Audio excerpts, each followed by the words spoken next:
नमस्कार, आप देख रहे हैं प्रश्नकाल। मैं हूं प्रीति सिंह। संसदीय लोकतंत्र में कार्यपालिका की निगरानी और जवाबदेही तय करने के लिए विधायिका के पास कई तरह के तरीके हैं। इनमें प्रश्नकाल सबसे महत्वपूर्ण है।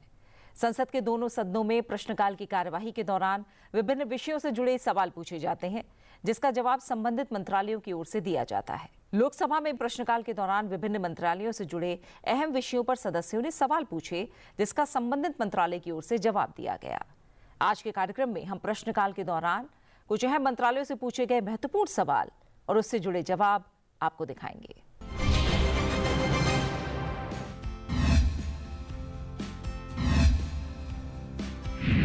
आज के कार्यक्रम का पहला सवाल जुड़ा है बढ़ते मानव पशु संघर्ष से। इस सवाल को पूछा है लोकसभा सांसद एडवोकेट अदूर प्रकाश ने। उन्होंने पर्यावरण, वन और जलवायु परिवर्तन मंत्रालय से पूछा, क्या सरकार केरल सहित कई राज्यों में बढ़ते वन्यजीव हमलों और उनमें होने वाली मौतों से अवगत है? क्या केंद्र सरकार को केरल सहित अन्य राज्यों से वन्यजीव संरक्षण अधिनियम की प्रासंगिक धाराओं में आवश्यक संशोधन करने के लिए अनुरोध प्राप्त हुए हैं ताकि बढ़ते मानव पशु संघर्ष को रोका जा सके? अगर हाँ, तो ब्यौरा क्या है और केंद्र सरकार की इस पर क्या प्रतिक्रिया है? क्या सरकार ने इस बात पर ध्यान दिया है कि केरल राज्य ने राज्य में बढ़ते मानव पशु संघर्षों को दूर करने के लिए वन्यजीव संरक्षण अधिनियम 1972 में संशोधन करने के लिए एक विधेयक पारित किया है? अगर हाँ, तो इस पर सरकार की क्या प्रतिक्रिया है? क्या केंद्र सरकार स्थिति की समीक्षा करने और मुद्दों को गंभीरता को देखते हुए एक राष्ट्रीय योजना तैयार करने के लिए राज्यों के वन मंत्रियों की बैठक बुलाने की योजना बना रही है? अगर हाँ, तो ब्यौरा क्या है? इस सवाल का जवाब पर्यावरण, वन और जलवायु परिवर्तन मंत्रालय में राज्य मंत्री कीर्तिवर्धन सिंह ने दिया। उन्होंने अपने जवाब में बताया कि वन्यजीव संरक्षण अधिनियम 1972 में वर्ष 2022 में संशोधन किया गया था। इस संशोधन में अधिनियम के अनुसूची 1 और अनुसूची 2 में वन्यजीवों की प्रजातियों की सूची का युक्तिकरण भी शामिल था। वन्यजीव संरक्षण अधिनियम 1972 में मानव वन्यजीव संघर्ष की स्थितियों से निपटने के लिए नियामक ढांचे का प्रावधान है। मानव वन्यजीव संघर्ष की स्थितियों में सबसे पहले राज्य सरकार, संघ राज्य क्षेत्र द्वारा प्रशासन कार्रवाई की जाती है। मानव वन्यजीव संघर्षों के प्रबंधन के लिए सरकार ने महत्वपूर्ण कदम उठाए हैं, जिनमें वन्यजीव संरक्षण अधिनियम 1972 में संशोधन करके संरक्षित क्षेत्रों की प्रबंधन योजनाओं को वैधानिक दर्जा प्रदान किया गया है, जिसमें संबंधित ग्राम सभा के साथ परामर्श अनिवार्य किया गया है। वन्यजीव संरक्षण अधिनियम 1972 की धारा 11(1) का राज्य के मुख्य वन्यजीव वार्डन को पशुओं के शिकार के लिए परमिट जारी करने का अधिकार देती है। अधिनियम के अनुसूची के अंतर्गत आने वाले ऐसे वन्य पशुओं के शिकार के लिए राज्य के मुख्य वन्यजीव वार्डन या किसी भी अधिकृत अधिकारी को परमिट जारी करने का अधिकार दिया गया है, जो मानव जीवन के लिए खतरा बन गए हैं। इसके अलावा अधिनियम की धारा 11(1) ख राज्य के मुख्य वन्यजीव वार्डन या किसी भी अधिकृत अधिकारी को अधिनियम के अनुसूची 2 के अंतर्गत आने वाले वन्य पशुओं के शिकार के लिए परमिट जारी करने का अधिकार देती है, अगर ऐसे पशु मानव जीवन या संपत्ति के लिए खतरा बन गए हों। वन्यजीव संरक्षण अधिनियम 1972 के उपबंधों के तहत देश भर में महत्वपूर्ण वन्यजीव पर्यावासी को कवर करने के लिए संरक्षित क्षेत्रों जैसे राष्ट्रीय उद्यान, अभ्यारण्य, संरक्षण रिजर्व और सामुदायिक रिजर्व का एक नेटवर्क बनाया गया है ताकि वन्यजीवों और उनके पर्यावासों का संरक्षण किया जा सके। मानव वन्यजीव संघर्ष से निपटने के लिए मंत्रालय ने 6 फरवरी 2021 को एक परामर्श पत्र जारी किया था। मंत्रालय ने फसलों को होने वाले नुकसान सहित मानव वन्यजीव संघर्ष के प्रबंधन के लिए राज्यों, संघ राज्य क्षेत्रों को 3 जून 2022 को दिशा निर्देश भी जारी किए थे। इस परामर्श में समन्वित अंतर विभागीय कार्रवाई, संघर्ष के संवेदनशील क्षेत्रों की पहचान, मानक संचालन प्रक्रियाओं का पालन, त्वरित प्रतिक्रिया टीमों की स्थापना, अनुग्रह राहत राशि की समीक्षा और शीघ्र भुगतान के लिए राज्य और जिला स्तरीय समितियों के गठन की सिफारिश की गई है। मानव वन्यजीव संघर्षों को कम करने के लिए मंत्रालय ने 21 मार्च 2023 को प्रजाति विशिष्ट दिशा निर्देश जारी किए हैं, जिनमें हाथी, गौर, तेंदुआ, सांप, मगरमच्छ, रीसस मकाक, जंगली सुअर, भालू, नीलगाय और काला हिरण शामिल हैं। इन दिशा निर्देशों में मानव वन्यजीव संघर्षों के समाधान के लिए सामंजस्यपूर्ण सह अस्तित्व का दृष्टिकोण अपनाया गया है। मंत्रालय ने मीडिया के साथ सहयोग, मानव वन्यजीव संघर्षों को कम करने में व्यावसायिक स्वास्थ्य और सुरक्षा, भीड़ प्रबंधन और मानव वन्यजीव संघर्ष की स्थितियों से उत्पन्न स्वास्थ्य संबंधी आपात स्थितियों से निपटने जैसे विभिन्न मुद्दों के लिए भी दिशा निर्देश जारी किए हैं। इसके अलावा मंत्रालय ने मानव हाथी संघर्ष प्रबंधन पर अग्रिम पंक्ति के कर्मचारियों के लिए फील्ड मैनुअल भी जारी किया है। मंत्रालय ने वन्यजीवों पर रैखिक अवसंरचनाओं के प्रभावों को कम करने के लिए पर्यावरण के अनुकूल उपायों के संबंध में भी दिशा निर्देश जारी किए हैं। मंत्रालय ने देश में वन्यजीवों और उनके पर्यावासों के प्रबंधन के लिए केंद्र प्रायोजित योजनाओं, वन्यजीव प्रवासों का विकास और बाघ और हाथी परियोजना के तहत राज्य सरकारों और संघ राज्य क्षेत्र प्रशासनों को वित्तीय सहायता प्रदान की जाती है। सहायता प्राप्त कार्यकलापों में प्रारंभिक चेतावनी प्रणालियों की खरीद, कांटेदार तार की बाड़, सौर ऊर्जा संचालित बिजली की बाढ़, जैव बाढ़, सीमा दीवारों जैसी भौतिक बाधाओं का निर्माण और स्थापना शामिल है, ताकि फसलों के खेतों में जंगली जानवरों के प्रवेश को रोका जा सके। मवेशियों को चुरा ले जाने, फसलों को नुकसान पहुंचाने, जान माल को हानि सहित जंगली जानवरों द्वारा किए गए नुकसान के लिए मुआवजा देने जैसे उपाय किए जाते हैं। मानव वन्यजीव संघर्ष को कम करने के लिए त्वरित प्रतिक्रिया दल भी तैनात किए जाते हैं। Video colouring, digital sensor wall और ई निगरानी जैसी उन्नत तकनीक का उपयोग मानव वन्यजीव संघर्ष को कम करने में भी किया जाता है। राष्ट्रीय बाघ संरक्षण प्राधिकरण NTCA और भारतीय वन्यजीव संस्थान ने वन्यजीव संरक्षण अधिनियम 1972 की धारा 380(1)(6) के अनुसार देश में 32 प्रमुख बाघ गलियारों की पहचान की है। NTCA दिशा निर्देश 2012 और मानक संचालन प्रतिक्रियाएं बाघ और उनके प्रवासों के प्रबंधन के संबंध में मार्गदर्शन करती है। इस प्रकार मंत्रालय ने 2023 में देश में 150 हाथी गलियारों की भी पहचान की है। मंत्रालय ने राज्य सरकारों, संघ राज्य क्षेत्र प्रशासनों के साथ मिलकर आसपास के भूभाग में हाथियों के दीर्घकालिक संरक्षण और प्रबंधन के लिए क्षेत्रीय कार्य योजना तैयार करने के लिए प्रक्रिया शुरू की है। मंत्रालय मानव वन्यजीव संघर्ष पर जागरूकता पैदा करने, प्रशिक्षण देने और क्षमता निर्माण कार्यक्रमों के आयोजन के लिए राज्य सरकारों को सहायता प्रदान करता है। राज्य वन विभाग मानव वन्यजीव संघर्ष की समस्याओं के निराकरण के लिए स्थानीय लोगों के साथ मिलकर काम करता है। मानव पशु संघर्ष के बारे में आम जनता को संवेदनशील बनाने, मार्गदर्शन और सलाह देने के लिए समय समय पर जागरूकता अभियान चलाता है, जिसमें अलग अलग समाचार माध्यमों से सूचना का प्रदान करना भी शामिल है। इसके अलावा राज्य वन विभाग स्थानीय समुदायों के साथ मिलकर कुछ वन्यजीव प्रजातियों को गतिविधियों पर नजर रखते हैं और स्थानीय लोगों को मानव पशु संघर्ष से बचने, मानव जीवन, संपत्ति और वन्य जीवों को होने वाले नुकसान को रोकने के लिए सचेत रहते हैं। मंत्रालय ने कोयम्बटूर स्थित Salim Ali centre for ornithology and natural history WII south India centre में मानव वन्यजीव संघर्ष प्रबंधन के लिए उत्कृष्टता केंद्र की स्थापना की पहल भी की है।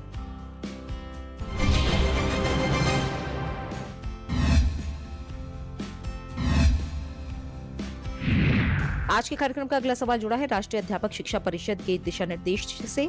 इस सवाल को पूछा है लोकसभा सांसद लालजी वर्मा ने। उन्होंने शिक्षा मंत्रालय से पूछा, क्या ये सच है कि राष्ट्रीय अध्यापक शिक्षा परिषद के दिशा निर्देशों के अनुसार 2011 से पहले नियुक्त कई शिक्षक अभी भी देश में शिक्षक पात्रता परीक्षा से संबंधित अनिश्चितता और प्रशासनिक बाधाओं का सामना कर रहे हैं? अगर हाँ, तो ब्यौरा क्या है? क्या सरकार इस बात से अवगत है कि वर्ष 2011 से पहले नियुक्त शिक्षकों की नियुक्ति उस समय लागू नियमों और प्रक्रियाओं के तहत की गई थी जब देश में TET अनिवार्य नहीं था? अगर हाँ, तो ब्यौरा क्या है? क्या सरकार का वर्ष 2011 से पहले विधिवत नियुक्त सभी शिक्षकों को TET से पूरी तरह छूट देने के लिए एक स्पष्ट समान राष्ट्रीय नीति जारी करने का विचार है ताकि ये सुनिश्चित किया जा सके कि उनके साथ कोई अन्याय ना हो? अगर हाँ, तो ब्यौरा क्या है? क्या सरकार ये सुनिश्चित करने का प्रयास करेगी कि TET के अभाव में 2011 से पहले नियुक्त शिक्षकों की सेवाओं, पदोन्नति और अन्य अधिकारों पर कोई प्रतिकूल प्रभाव ना पड़े? अगर हाँ, तो ब्यौरा क्या है और इसके क्या कारण हैं? इस सवाल का जवाब शिक्षा मंत्रालय में राज्य मंत्री जयंत चौधरी ने दिया। अपने जवाब में उन्होंने बताया कि निःशुल्क और अनिवार्य बाल शिक्षा का अधिकार अधिनियम 2009 की धारा 23 की उपधारा 1 के प्रावधानों के अनुसरण में राष्ट्रीय शिक्षक शिक्षा परिषद ने 23 अगस्त 2010 की राजपत्र अधिसूचना द्वारा कक्षा 1 से 8 तक के शिक्षक के रूप में नियुक्ति के लिए पात्र होने के लिए न्यूनतम योग्यताएं निर्धारित की हैं। अधिसूचना के अनुसार शिक्षक के रूप में नियुक्ति के लिए शिक्षक पात्रता परीक्षा पास करना आवश्यक योग्यताओं में से एक है। भारत ने माननीय सर्वोच्च न्यायालय में 1/9/2025 के अपने निर्णय द्वारा बताया है कि अधिनियम की धारा 23 के तहत TET निर्धारित न्यूनतम योग्यताओं में से एक है और अधिनियम के तहत आने वाले स्कूलों में शिक्षक के रूप में नियुक्ति के लिए अनिवार्य है।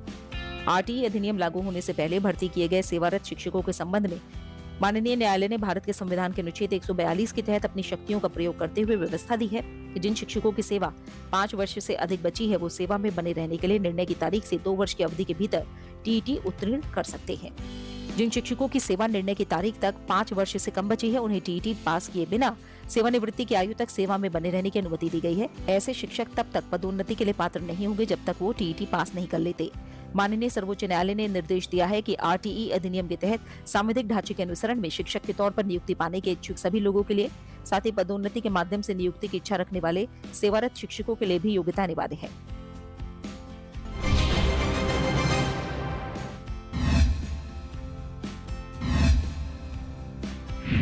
आज के कार्यक्रम का अगला सवाल जुड़ा है बिहार में निवेशक दीदी से।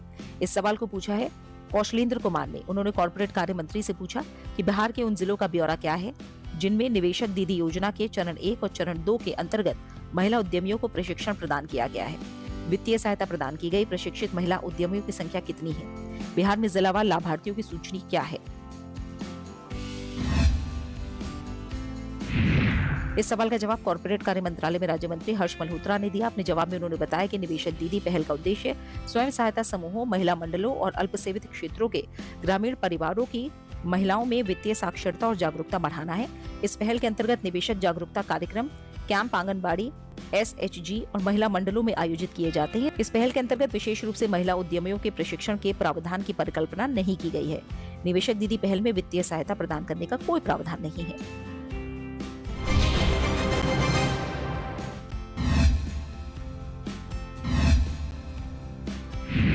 आज के कार्यक्रम का अगला सवाल जुड़ा है चिकित्सा पर्यटन के संवर्धन और प्रोत्साहन से। इस सवाल को पूछा है लोकसभा सांसद राजीव प्रताप रूडी ने। उन्होंने पर्यटन मंत्रालय से पूछा कि भारत को एक वैश्विक चिकित्सा पर्यटन गंतव्य के रूप में मजबूत करने के लिए बजटीय प्रावधानों, लक्षित कार्यक्रमों सहित सरकार के प्रमुख पहलों का ब्यौरा क्या है। भारत आने वाले विदेशी चिकित्सा पर्यटकों के लिए सुगमता, वहनीयता और ऑपरेशन के बाद की देखभाल की चुनौतियों से निपटने के लिए क्या कदम उठाए गए हैं या उठाए जा रहे हैं। क्या सरकार ने भारत में लोकप्रिय विशिष्ट उपचारों के संबंध में कोई मूल्यांकन किया है और विशेष ध्यान के साथ उनके विकास के लिए एक समर्पित ढांचे की योजना बनाई है। क्या सरकार ने पिछले 5 वर्षों और वर्तमान वर्ष के दौरान चिकित्सा पर्यटन के प्रभाव का कोई मूल्यांकन किया है? अगर हाँ, तो क्या निष्कर्ष है? राज्य सरकारों, संघ राज्य क्षेत्रों की अपने क्षेत्रों में चिकित्सा पर्यटन के प्रचार और विकास में क्या भूमिका है और सफल सहयोग या मॉडलों के उदाहरण का ब्यौरा क्या है। इस सवाल का जवाब दिया पर्यटन मंत्री गजेंद्र सिंह शेखावत ने। अपने जवाब में उन्होंने बताया कि चिकित्सा पर्यटन सहित पर्यटन स्थलों और उत्पादों का विकास और संवर्धन संबंधित राज्य सरकार, संघ राज्य क्षेत्र प्रशासन द्वारा किया जाता है। पर्यटन मंत्रालय विभिन्न पहलों के माध्यम से भारत का समय रूप से संवर्धन करता है। इसके सतत कार्यकलापों के अंतर्गत चिकित्सा और निरोगिता पर्यटन का संवर्धन भी शामिल है। पर्यटन मंत्रालय द्वारा पिछले 5 वर्षों और वर्तमान वर्ष के दौरान भारत में लोकप्रिय विशिष्ट उपचारों के संबंध में कोई आकलन नहीं किया गया है और न ही चिकित्सा पर्यटन के प्रभाव का आकलन किया गया है। भारत में चिकित्सा और निरोगिता पर्यटन के विकास को गति प्रदान करने के उद्देश्य से पर्यटन मंत्रालय ने चिकित्सा और निरोगिता पर्यटन के लिए एक राष्ट्रीय रणनीति और रोडमैप तैयार किया है और इसे संबंधित केंद्रीय मंत्रालयों, राज्य सरकारों और औद्योगिक हितधारकों को परिचालित किया गया है। वाणिज्य मंत्रालय के अधीन सेवा निर्यात संवर्धन परिषद ने indiahealthcaretourism.com नामक एक व्यापक वेबसाइट तैयार की है जो मान्यता प्राप्त अस्पतालों और स्वास्थ्य केंद्रों, वीजा स्वास्थ्य सेवा प्रदाताओं की जानकारी प्रदान करती है। पर्यटन मंत्रालय ने अपनी आधिकारिक वेबसाइटों पर इस पोर्टल का लिंक उपलब्ध कराया है। भारत में चिकित्सा उपचार के लिए आने वाले विदेशी नागरिकों की सुविधा के लिए भारत सरकार ई-मेडिकल वीजा, ई-मेडिकल अटेंडेंट वीजा प्रदान करता है। राज्यसभा में प्रश्नकाल के दौरान विभिन्न दलों के सांसदों ने मंत्रालय से जुड़े कई अहम विषयों पर सवाल पूछे, जिसका सरकार की ओर से जवाब दिया गया।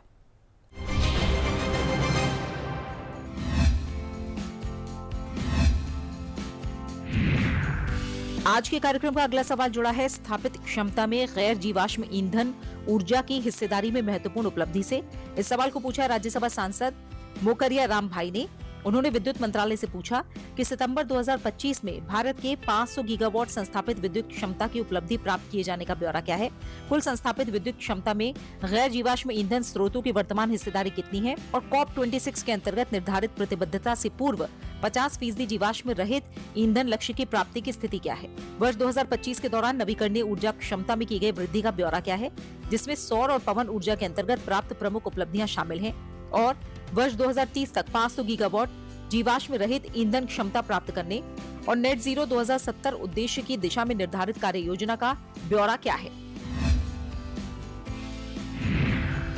इस सवाल का जवाब विद्युत मंत्रालय में राज्य मंत्री श्रीपद यसो नाइक ने दिया। अपने जवाब में उन्होंने बताया कि सितंबर 2025 में 500 गीगावाट की उपलब्धि के समय की संस्थापित उत्पादन क्षमता और 31 दिसंबर 2025 की स्थिति के अनुसार संस्थापित उत्पादन क्षमता का विवरण, जिसमें जीवाश्म और गैर जीवाश्म ईंधन स्रोतों की प्रतिशत हिस्सेदारी दर्शाई गई है। 31 दिसंबर 2025 तक कुल संस्थापित उत्पादन क्षमता 5,13,730 मेगावाट है, जिसमें 2,46,942 मेगावाट जीवाश्म, जिसमें 2,46,942 मेगावाट यानी 48.07% जीवाश्म ईंधन स्रोतों से और 2,66,788 मेगावाट यानी 51.93% गैर जीवाश्म ईंधन स्रोतों से है। भारत ने जून 2025 में अपनी संस्थापित विद्युत क्षमता का 50% गैर जीवाश्म ईंधन स्रोतों से प्राप्त करके ऊर्जा पारगमन की दिशा में एक महत्वपूर्ण उपलब्धि हासिल की है, जो पेरिस समझौते के अंतर्गत राष्ट्रीय स्तर पर निर्धारित योगदान में निर्धारित लक्ष्य से 5 वर्ष से भी अधिक समय पूर्व है। ये महत्वपूर्ण उपलब्धि जलवायु कार्रवाई और सतत विकास के प्रति देश की दृढ़ प्रतिबद्धता को रेखांकित करता है। वर्ष 2025 के दौरान कुल 48,436 मेगावाट नवीकरणीय ऊर्जा क्षमता जोड़ी गई है। इसमें 37,945 मेगावाट सौर ऊर्जा और 6,347 मेगावाट पवन ऊर्जा शामिल है।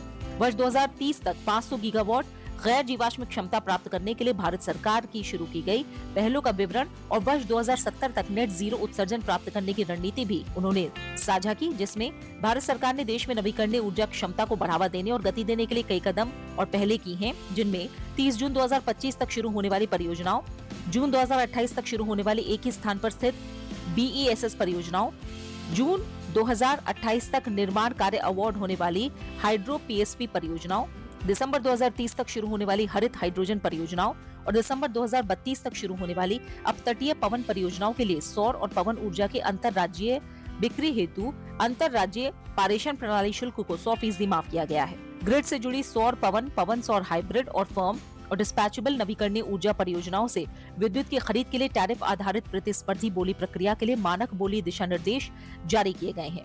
नवीन और नवीकरणीय ऊर्जा मंत्रालय ने वित्त वर्ष 2023-24 से 2027-28 तक नवीकरणीय ऊर्जा कार्यान्वयन एजेंसियों द्वारा प्रतिवर्ष 50 गीगावाट की दर से नवीकरणीय ऊर्जा विद्युत खरीद बोलियों के निर्गमन के लिए बोली ट्रेजेक्ट्री जारी की है।